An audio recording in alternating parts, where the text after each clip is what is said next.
Okay, let's have a look at a couple of ASVAB problems. The drama club produced a play. Attendance for each performance was as follows: 120, 240, 210, 200, 190, 190. To the nearest whole number, what was the average number of attendees for the performances? All right, now remember on the ASVAB, you have no calculator, so we're going to have to do it all by hand.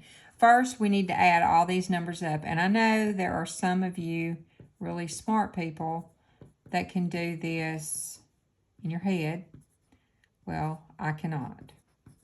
All right, so these are all zeros. 9 and 9 is 18, 19, 20, 22, 23, 24, 25.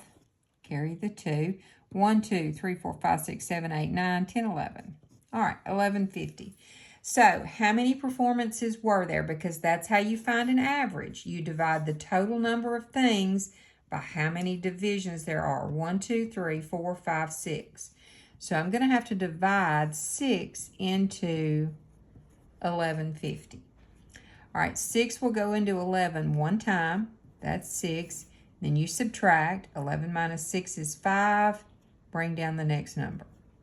All right, 6 will go into 55 9 times. 9 times 6 is 54.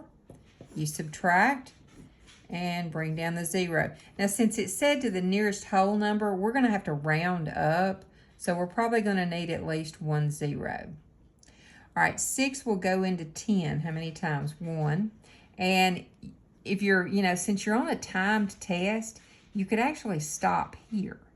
Because the only number that you could round up and get to would be 192. If you wanted to go ahead and divide it out, 6 will go into 10. Let's see, 1 times 6 is 6. So subtract is going to give you 4. Then you bring that down. Your next step would have been 6 will go into 40. How many times? 6 times. So that's why it's going to round up to 192. Okay.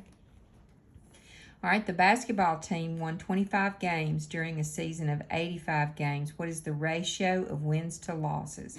Now, when you see the word ratio, it's very important the order of the words that come after it, because this is the order that your ratio has to go in. If they had said losses to wins, you would put losses first. So what we're going to do is it's going to be wins over losses, since that's the order it's given. All right, how many wins did they have? 25.